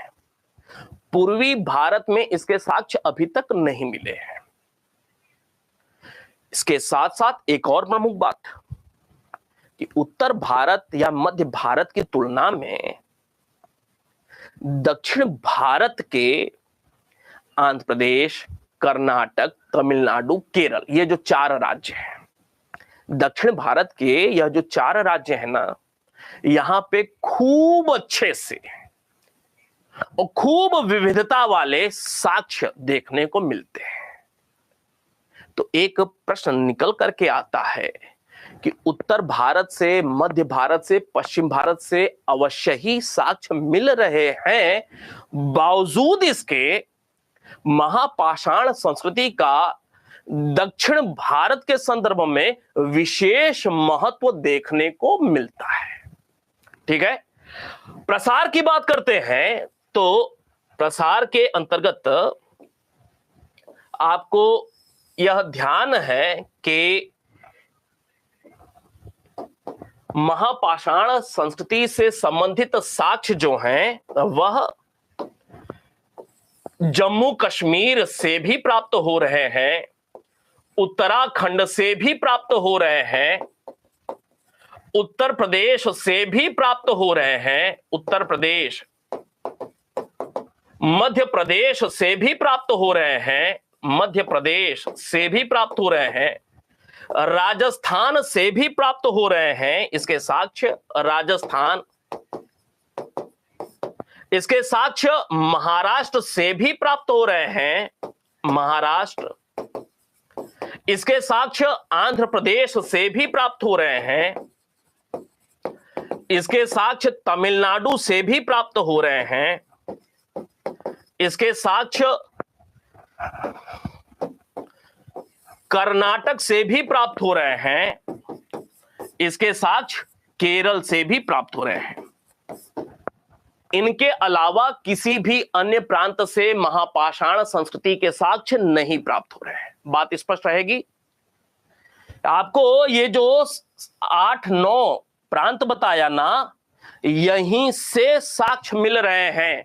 अब चूंकि आंध्र प्रदेश का विभाजन हो गया है तो भाई तेलंगाना आंध्र प्रदेश दोनों हो गया। ठीक है, तेलंगाना आंध्र प्रदेश दोनों हो गया, दोनों से साक्ष्य मिल रहे हैं। ठीक है, इसके अलावा यहां पे अब आपको ध्यान में रखना है कि उत्तर भारत के अंतर्गत हमने बताया यह 3, मध्य भारत के अंतर्गत बताया आपको मध्य प्रदेश नहीं, लेकिन गुजरात का नाम नहीं बताया, गुजरात का नाम नहीं बताया, आपको बिहार का नाम नहीं बताया, झारखंड का नाम नहीं बताया, बंगाल का नाम नहीं बताया, उड़ीसा का नाम नहीं बताया। अर्थात याद रखने वाली बात है कि पूर्वी भारत से महापाषाण कब्र के साक्ष्य नहीं मिल रहे हैं। याद रहेगी बात, एक बार बताएं। हां, महापाषाण संस्कृति से संबंधित पूर्वी भारत से साक्ष्य नहीं मिल रहे हैं। बात को आगे ले चलते हैं। अब यह जो साक्ष्य मिल रहे हैं तो एक प्रश्न बनता है, दिमाग में आपके होना चाहिए, कॉन्सेप्ट वाली बात है कि महापाषाण संस्कृति क्या संपूर्ण भारत में, एक प्रश्न, संपूर्ण भारत में ये जो महापाषाण संस्कृति रही, महापाषाण संस्कृति समकालीन थी क्या? समकालीन थी क्या? मतलब जिस समय काल में केरल में महापाषाण संस्कृति देखने को मिल रहा है, जिस समय काल में कर्नाटक में, तमिलनाडु में, महाराष्ट्र में, मध्य प्रदेश में, क्या उसी समय काल में जम्मू कश्मीर में भी महापाषाण संस्कृति का समय काल देखने को मिल रहा है क्या? क्या उसी समय काल का उत्तर प्रदेश से भी साक्ष्य मिल रहा है क्या? क्या होगा उत्तर? कॉमन सेंस लगाएं, हां या ना। क्या यह सब समकालीन रहे होंगे? उत्तर प्रदेश में जो महापाषाण संस्कृति से संबंधित साक्ष्य मिल रहा है, क्या वह उसी समय काल का होगा जिस समय काल का तमिलनाडु से महापाषाण संस्कृति का साक्ष्य मिला हुआ है? क्या यह समकालीन होंगे? कॉमन सेंस लगाएंगे तो उत्तर आएगा नहीं। ठीक है, नो। क्यों? क्योंकि आपको थोड़ी देर पहले ही बताया कि उत्तर भारत में नवपाषाण, ताम्रपाषाण, लौह काल अलग अलग, बिल्कुल स्पष्ट विभाजन देखने को मिलता है इन लोगों का। दक्षिण भारत में नवपाषाण, ताम्रपाषाण, लौह काल बिल्कुल गुत्थम गुत्थी है, आपस में घुले मिले हुए हैं। तो दक्षिण भारत में, अब एक और महत्वपूर्ण बात, दक्षिण भारत में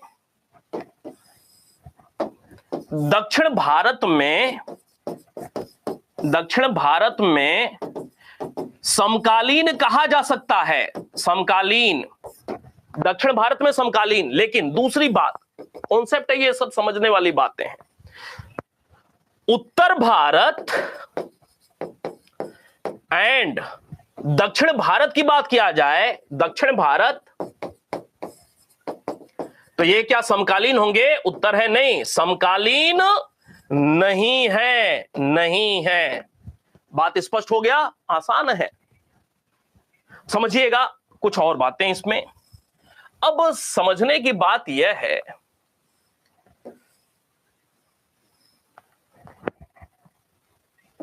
कि यह जो जम्मू कश्मीर है, अलग से लिखते हैं जम्मू कश्मीर। अब ये सारी बातें ना कोई भी आपको नहीं बताएगा, और किताबों में बहुत आसानी से आपको मिलेंगी भी नहीं। आप खूब अच्छी अच्छी किताब पढ़ लीजिए, नहीं मिलेंगी। आपको एक किताब दिखलाया, वो तो 4-5 किताबें मैंने दिखाई हुई थी काफी पहले, जिसमें मैंने बताया था कि ये जो शुरुआती दौर के इतिहास है ना प्राचीन भारत में, पाषाण, ताम्रपाषाण और महापाषाण, ये मुख्य रूप से 4-5 किताबों से मैंने तैयार किया हुआ है। उसी में से एक किताब भारतीय पुरातत्व की आपको दिखाया हुआ था। अब आपको याद होगा तो अच्छी बात है। भारतीय पुरातत्व की एक किताब बताया हुआ था, दिखाया हुआ था।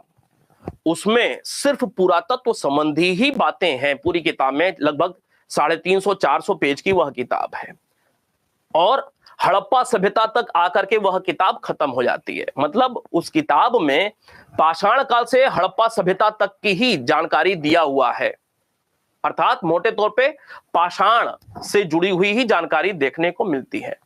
और उसी किताब में बहुत अच्छे तरीके से यह सारी बातें समझा करके लिखी हुई है। नहीं तो तमाम सारी अच्छी अच्छी किताबें जो आप भी पढ़ते हैं और जो मार्केट में लोग खरीदते हैं, मोटी मोटी वाली, समझ रहे होंगे नाम, उन सारी किताबों में भी इवन जो सबसे अच्छी किताब मानी जाती है, एक दिल्ली वाली जो खास महिला है, प्रोफेसर डीयू वाली, जिन्होंने लिखी हुई है वह किताब, सिंह जी ने, उसमें भी नहीं लिखा हुआ है। और वो उसमें तो ऐसे लिखा हुआ है, बिल्कुल घन चक्कर बना दिया है। तो कॉन्सेप्ट है, समझने की बात है, समझिएगा। ये जो दक्षिण भारत, पहले उत्तर भारत की बात कर लें, जम्मू कश्मीर की बात करें, जम्मू कश्मीर की। जम्मू कश्मीर में जो महापाषाण संस्कृति का अस्तित्व या साक्ष्य देखने को मिल रहा है ना, ये नवपाषाण काल के बाद, नवपाषाण काल के बाद जम्मू कश्मीर क्षेत्र में नवपाषाण काल से संबंधित जो साक्ष्य मिले हैं ना, जम्मू कश्मीर में नवपाषाण काल का जो लेयर मिला है ना, जो लेयर खुदाई के दौरान, जो लेयर से, जिस लेयर से नवपाषाण काल का साक्ष्य मिला है ना, उसके ठीक ऊपर वाले लेयर से महापाषाण कल्चर वाला साक्ष्य मिला है। तो क्या निकल करके आया कि जम्मू कश्मीर में नवपाषाण काल के ठीक बाद महापाषाण कब्र वाली संस्कृति के साक्ष्य देखने को मिलते हैं। उत्तर प्रदेश के विंध्य क्षेत्र की बात किया जाए, विशेष रूप से विंध्य क्षेत्र, तो भाई उत्तर प्रदेश में जो विंध्य क्षेत्र में जो महापाषाण संस्कृति से जुड़े हुए साक्ष्य मिले हैं विंध्य क्षेत्र में महापाषाण कब्र वाले साक्ष्य मिले हैं। परसों इस पे हम लोग बात करेंगे। तो विंध्य क्षेत्र में, जो उत्तर प्रदेश के विंध्य क्षेत्र में साक्ष्य मिले हैं महापाषाण संस्कृति वाले, यह लौह पूर्व युग के हैं।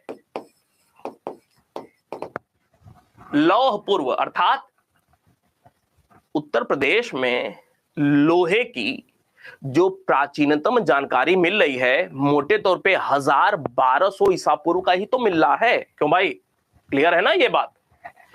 उत्तर प्रदेश हस्तिनापुर की ही अगर बात कर लिया जाए, अतिरंज खेड़ा की ही अगर बात कर लिया जाए, 1200 मैक्सिमम यही है ना, 1000 ईसा पूर्व। और लौह पूर्व युग का अर्थात महापाषाण कब्र वाला जो लेयर है ना विंध्य क्षेत्र में, उस लेयर में इस संस्कृति के साथ लोहे की कोई वस्तुएं नहीं मिल रही हैं। उसके ऊपर वाला जो लेयर है ना, उसके ऊपर वाला लेयर, उसमें लोहे की वस्तुएं मिल रही हैं, लेकिन नीचे वाले लेयर मतलब और पुराना लेयर खुदाई में जिसमें महापाषाण कब्र के साक्ष्य मिले, लोहे की वस्तुएं नहीं मिली हुई हैं। तो स्पष्ट हो गया कि लौह पूर्व, लोहे की शुरुआत 1000 ईसा पूर्व, लौह पूर्व कहने का मतलब 1000 ईसा पूर्व से पहले। बात स्पष्ट है। लौह पूर्व युग एंड ताम्रपाषाण से संबंधित ताम्रपाषाण स्थलों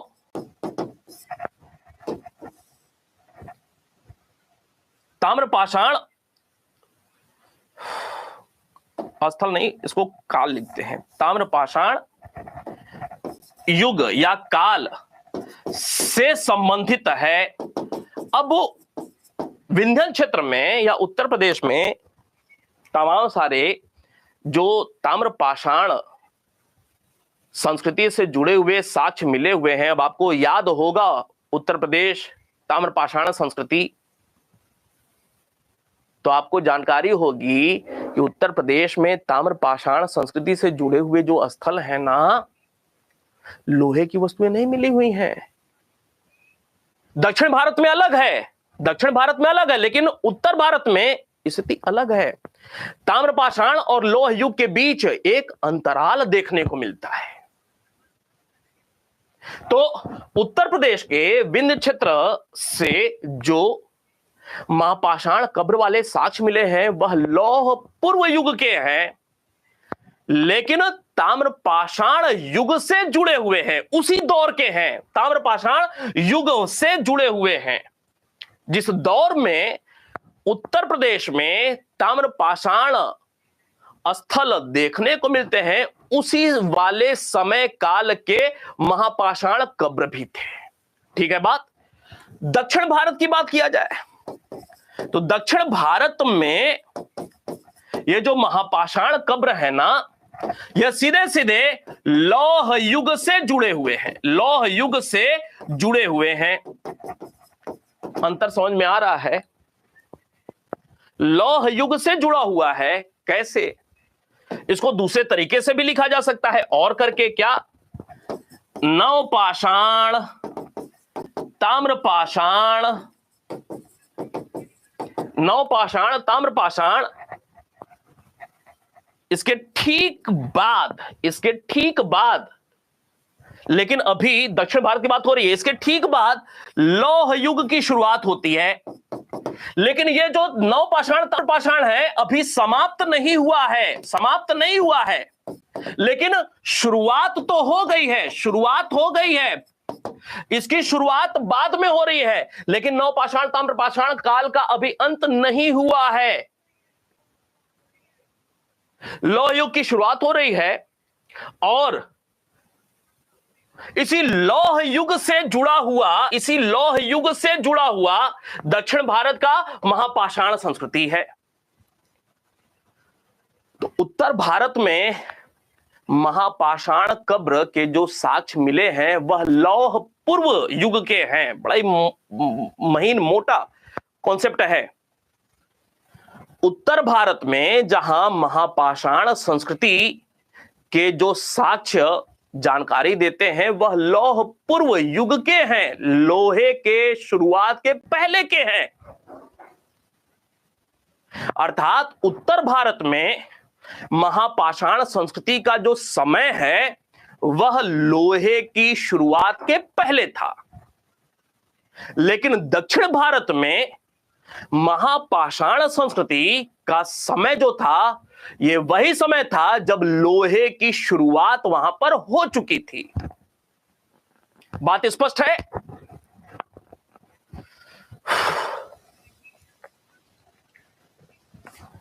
निश्चित रूप से स्पष्ट होना चाहिए। ठीक है, वापस आते हैं, एक दो बातें और। दक्षिण भारत, अब ये जो दक्षिण भारत है, तो अब यह एक बात तो निकल करके आ गई क्या? दक्षिण भारत की एक बात तो निकल करके आ गई क्या कि दक्षिण भारत में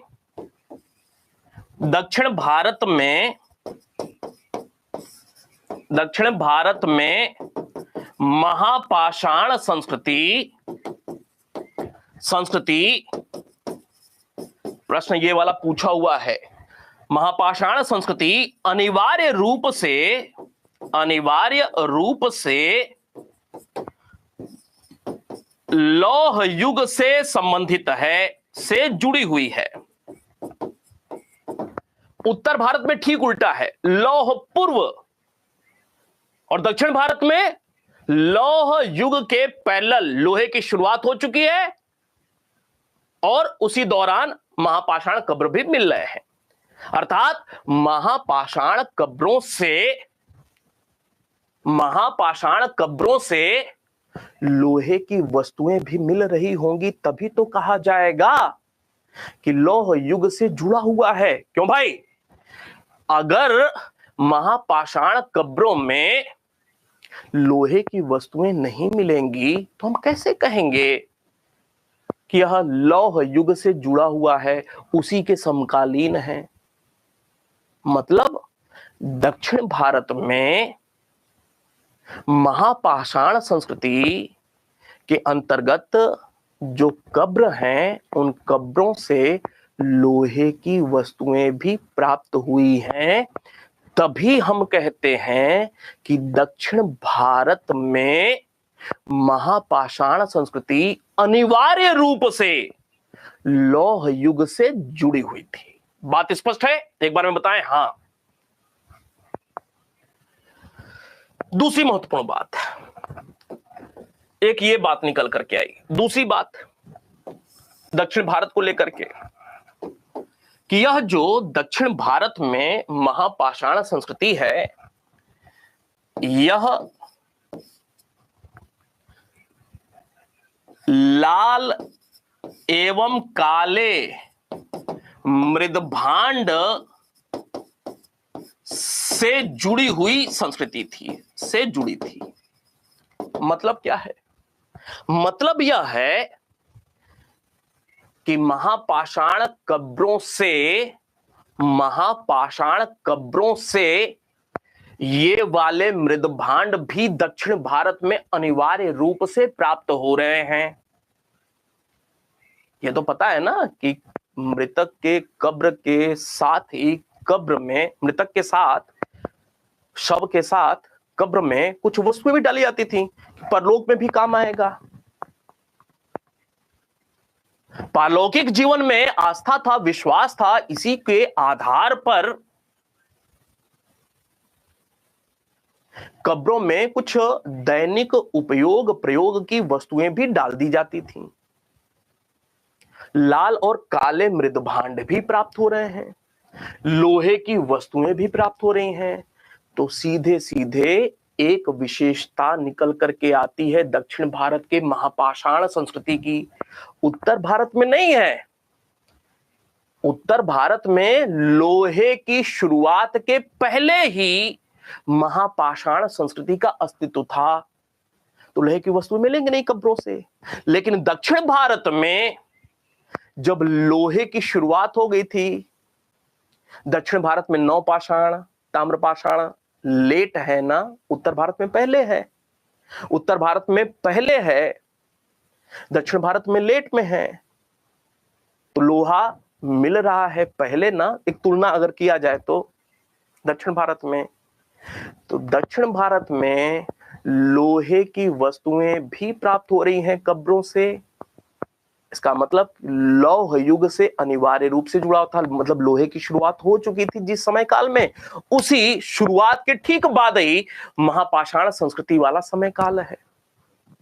दूसरी बात, जो कि महापाषाण कब्रों से ये भी मिल रहा है, लाल काले मृदभांड भी मिल रहे हैं, तो एक दूसरी विशेषता निकल करके आई कि दक्षिण भारत में महापाषाण संस्कृति अनिवार्य रूप से जहां लौह युग से जुड़ी हुई थी, तो निश्चित रूप से यह लाल काले मृदभांड से भी जुड़ी हुई थी। बात स्पष्ट होगी आसानी से, ठीक है।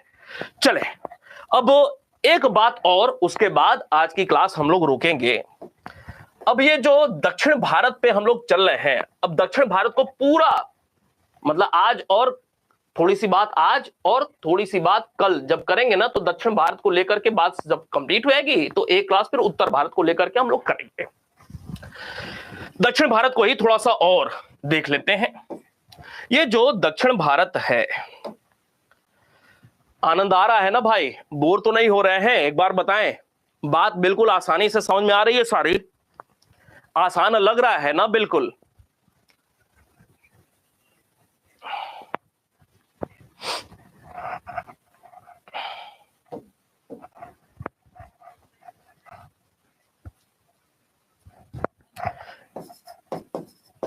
दक्षिण भारत में महापाषाण संस्कृति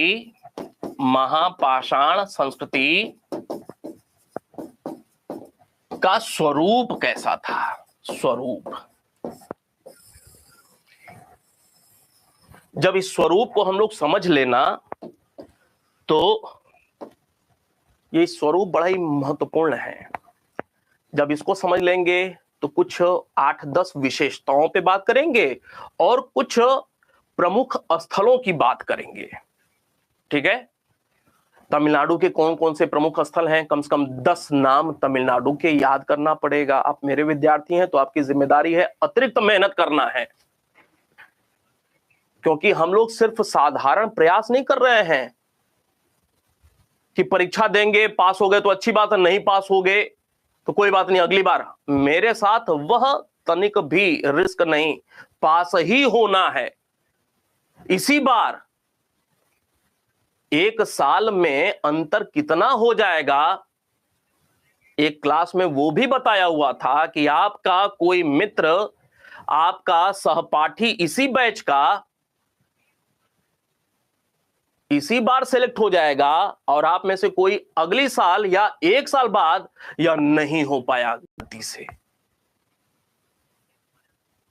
एक साल बाद अगर कोई होता है तो हर महीने 70-80 हजार रुपया और गुणे 12 महीना कर दीजिए, समझ में आ जाएगा कितने कितने पीछे हो गए। आप में से कोई चाहेगा क्या कि इस बार सफल ना हो? क्यों भाई? और मैं वही काम कर रहा हूं कि इत्मीनान से धीरे धीरे एक एक प्रश्न को इतने अच्छे तरीके से हम लोग तैयार करें कि आप में से कोई भी ना रुके। शर्त हमेशा एक कहता हूं कि मेरे साथ पढ़ना है तो खूब अच्छे से, वो बंदर की तरह उछल कूद मचा करके नहीं, इत्मीनान से धीरे धीरे, कोई जल्दीबाजी नहीं, लेकिन जो भी काम करें बिल्कुल ठोस करें।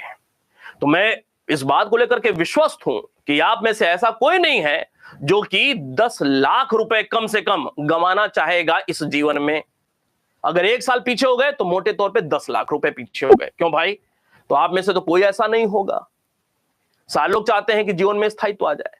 तो हमें थोड़ी सी अन्य लोगों की तुलना में, जो आप मेरे विद्यार्थी हैं ना, आपको थोड़ी सी विशेष मेहनत करनी है। जैसे मैं अध्यापन के लिए मेहनत करता हूं ना, वैसे ही आप मेरे विद्यार्थी हैं, आपको इसी बार सफल होना है तो आपको भी थोड़ा सा अतिरिक्त मेहनत करना है। यही आपको सीख देता हूं, समझाता हूं। दक्षिण भारत में महापाषाण संस्कृति का स्वरूप, या दक्षिण भारत में महापाषाण के प्रकार या स्वरूप एक ही बात है। अब इसमें जो नाम आता है कि दक्षिण भारत में सबसे पहले महापाषाण कब्र के साक्ष्य किसको प्राप्त हुए? दक्षिण भारत में ऊपर हमने एक बात देखा कि आर व्हीलर साहब ने सबसे पहले काल निर्धारण का प्रयास किया था। इसका मतलब यह नहीं है कि व्हीलर पहले व्यक्ति थे जिनको महापाषाण कब्र के साक्ष्य सबसे पहले प्राप्त हुए थे, ऐसा नहीं है। जिसको मिले सबसे पहले उन्होंने उसके काल निर्धारण का कोई प्रयास नहीं किया। व्हीलर पहले व्यक्ति थे जिन्होंने और चौकस होते हुए और तत्परता दिखाते हुए कि नहीं हमें काल भी जानना है, मिल तो गया, हमें रॉबर्ट ब्रूसफुट बनना है। व्हीलर ने यह सबसे पहले प्रयास किया काल जानने का, लेकिन महापाषाण कब्र का साक्ष्य सबसे पहले दक्षिण भारत में व्हीलर को नहीं मिल रहा है। किसको मिल रहा है? सबसे पहले सर्वप्रथम वी डी कृष्णा स्वामी को मिल रहा है। किसको? कृष्णा स्वामी को। याद रहेगा, बड़ा ही महत्वपूर्ण है नाम। दक्षिण भारत में सबसे पहले महापाषाण कब्र से जुड़े हुए साक्ष्य किसको मिल रहे हैं? वी डी कृष्णा स्वामी को मिल रहे हैं। और इनको जो कब्र मिले वह धीरे धीरे करते करते कितनी संख्या में इनको कब्र मिले?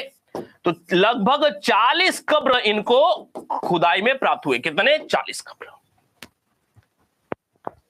वी डी कृष्णा स्वामी को लगभग 40 कब्र खुदाई में प्राप्त हुए। अब 40 कब्र खुदाई में प्राप्त हुए, कहीं कर्नाटक में, कहीं तमिलनाडु में, कहीं केरल में।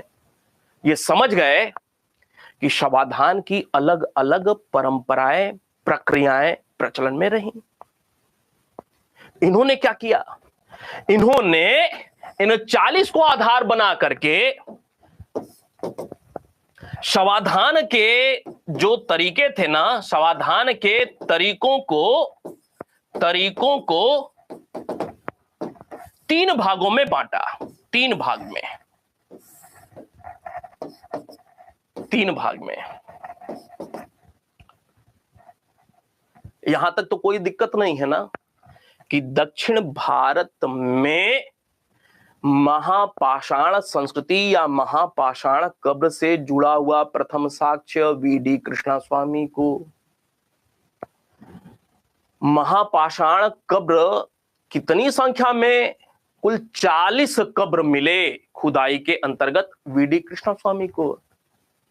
अब एक का दुक्का मिलता तो वो शवाधान के जो प्रक्रिया प्रचलन में थी उसका विभाजन नहीं कर पाते, लेकिन 40 के लगभग मिल रहा है। और अलग अलग जगहों पर पत्थर के जो डिजाइन प्रयोग किए गए हैं वह अलग अलग हैं। तो जो 40 के लगभग इनको कब्र मिले तो इनके लिए थोड़ा आसान हो गया विभाजन करना कि ये अलग प्रकार का, ये वाला एक जैसा है, इसको अलग करिए। ये वाला अलग है, पिछले वाले से डिफर करता है, इसको एक प्रकार का है तो एक, ये तीसरे प्रकार का एक। कुल 3 अलग अलग भागों में विभाजन किया। किसने? वी डी कृष्णा स्वामी ने। क्या क्या विभाजन किया? इन्होंने दक्षिण भारत की बात हो रही, स्पेशली इन्होंने 3 भागों में बांट करके दक्षिण भारत के महापाषाण कब्रों को समझाने का प्रयास किया। क्या? कक्ष युक्त कब्र,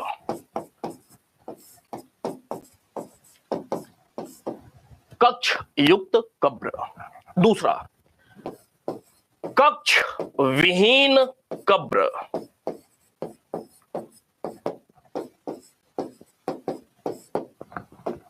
और तीसरा, कब्र विहीन स्मारक। कब्र विहीन स्मारक, जिसे हम लोग गुफा समाधि के नाम से भी जानते हैं। गुफा, स्मारक शब्द है। स्मारक क्या है समझिए। अब ये जो कक्ष युक्त कब्र है, मतलब ऐसे कब्र जो कि कक्ष मतलब एक कमरे के रूप में देखने को मिलता है, एक कमरे जैसी आकृति वाला कब्र। समझिए कैसे।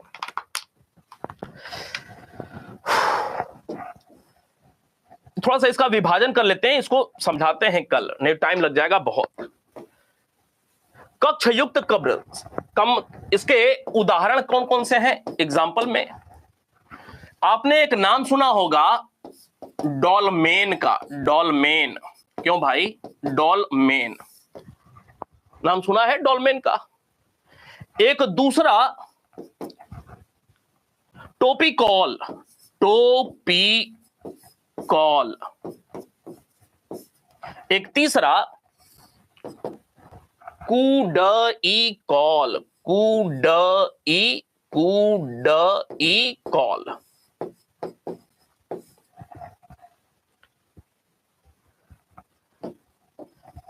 ये जो कक्ष विहीन कब्र है, इसको भी, इसके भी एग्जाम्पल की बात किया जाए तो 3 एग्जाम्पल देखने को मिलते हैं। वीडी कृष्ण स्वामी ने, समझिएगा, वीडी कृष्ण स्वामी ने जो 40 के लगभग कब्र उनको मिले ना, तो पहले तो 3 मोटा विभाजन किया। एक ऐसे कब्र, समझिएगा, एक ऐसे कब्र जिसमें कुछ कक्ष जैसा, कमरे जैसा आकार दिया गया है, लेकिन कमरे जैसे आकार में भी 3 अलग अलग विभाजन देखने को मिल गया। एक डॉलमेन प्रकार का कब्र, एक टोपी प्रकार का कब्र, और एक कुडई काल। कुडई काल मतलब छत्रशिला, छत्रशिला या umbrella stone, umbrella stone, umbrella stone, या इसी को हम लोग छाता, छातादार। छाता समझते हैं ना? छाता कैसे होता है? छाता ऐसे होता है ना भाई, छाता मतलब ऐसे होता है ना, छतरी ऐसे होती है, छातादार। देखिए जैसे थोड़ा सा समझने के लिए, ये देखिए कमरे जैसी आकृति बनी है ना, कक्ष युक्त, कक्ष युक्त। कल इस पे डिटेल में बात करेंगे। कक्ष युक्त, वो जो कक्ष है, ये जो कक्ष है जमीन के ऊपर है, जमीन के ऊपर। और ऐसा ही कक्ष जमीन के ऊपर ना होकर के अगर जमीन के अंदर हो, जमीन के अंदर, यहां पे देखिए ये जो बड़ा सा पत्थर लगा हुआ है, कैसी आकृति है? कुछ टोपी, हैट जैसी आकृति बन रही है ना, हैट जैसी आकृति। कक्ष जो बना है ना, कक्ष, कक्ष युक्त कब्र है। कक्ष इसके नीचे है, कक्ष इसके नीचे बनाया गया है, और मिट्टी से पाट करके ऊपर ये टोपी जैसा, टोपी जैसा, टोपी जैसा क्या कर दिया गया है? कैसा? ये उत्तल है ना, उत्तल आकार का, उत्तलाकार टोपी जैसा एक पत्थर रख दिया गया है, टोपी जैसा पत्थर। एक कॉन्सेप्ट फिर यहां पे निकल करके आ गया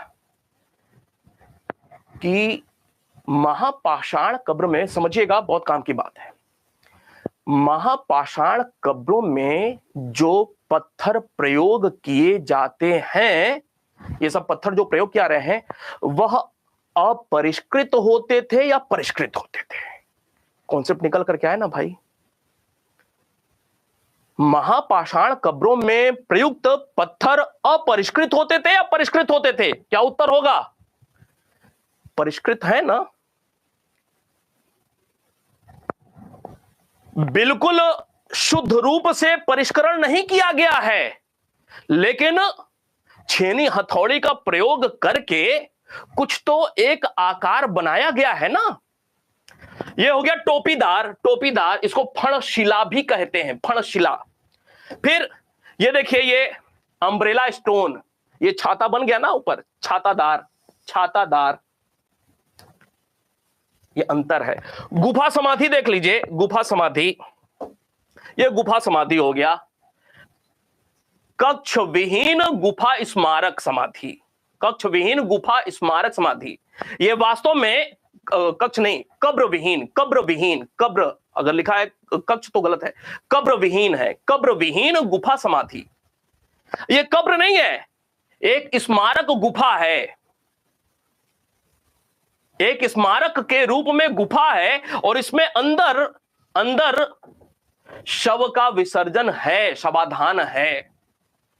ठीक है, तो ये कुछ जैसे ये क्या है, ये मेनहर है,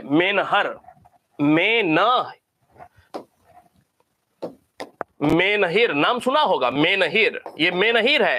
ये ग्रेनाइट का ये क्या है, ये कब्र है और कब्र से थोड़ा सा उत्तर दक्षिण पूर्व पश्चिम, थोड़ा सा हट करके, मतलब थोड़ा सा दूर एक ग्रेनाइट की खड़ी चट्टान खड़ी कर दी गई, संकेत के रूप में, सूचक के रूप में, प्रतीक के रूप में कि यहां पे कब्र है, थोड़ा सा हट करके जाओ।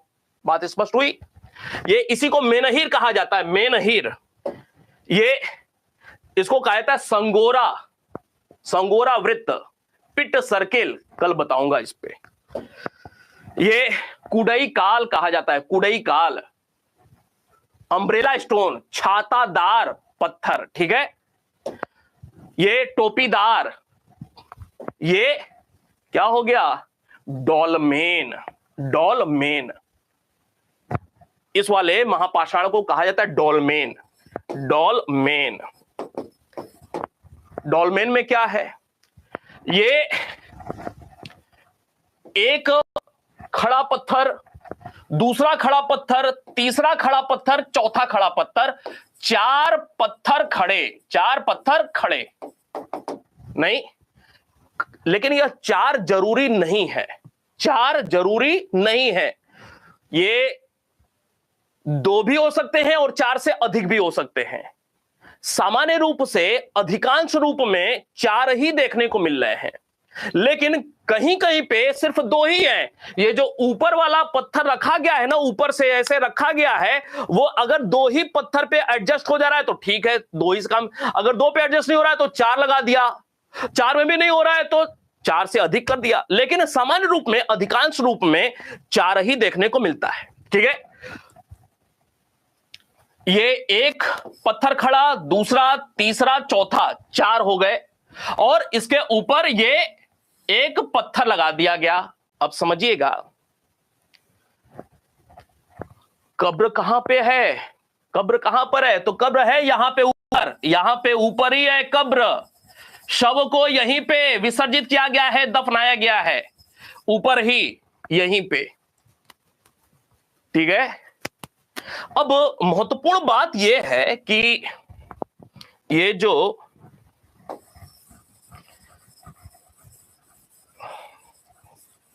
ये डॉलमेन है, ये जो यहां पे ये एक पत्थर, दो पत्थर, तीन पत्थर, ये चार पत्थर, ये चार जो पत्थर हैं, इनका नाम कुछ है। क्या? इसको कहा जाता है ऑर्थोस्टेट। याद रहेगा, ऑर्थोस्टेट। ये जो खड़े पत्थर हैं, इनको ऑर्थोस्टेट कहा जाता है, याद रहेगा ना, ऑर्थोस्टेट। और ये जो ऊपर से पत्थर रख करके ढका गया है, इसको क्या कहा जाता है? इसको कहा जाता है केपस्टोन। क्या? केपस्टोन। ये दो शब्दावली याद रखिएगा, केपस्टोन इसको कहा जाता है। और ये जो खड़े पत्थर हैं, लंबवत जो खड़े हैं, इनको ऑर्थोस्टेट कहा जाता है। आगे ये काम आएगा। क्लियर है बात? क्यों भाई?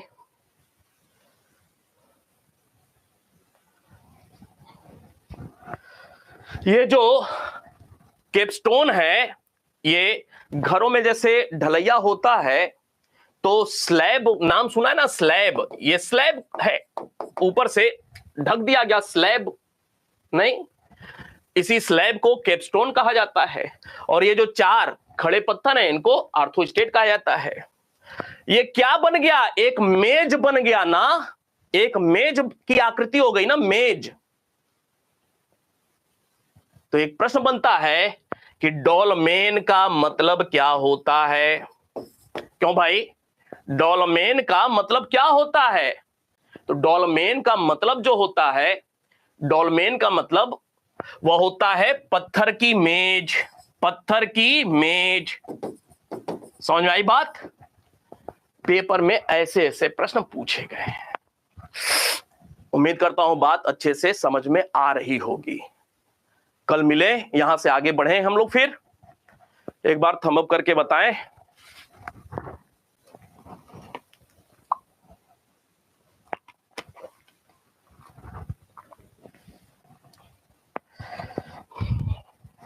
ये बस कब्र के डिजाइन को आपको याद रखना है।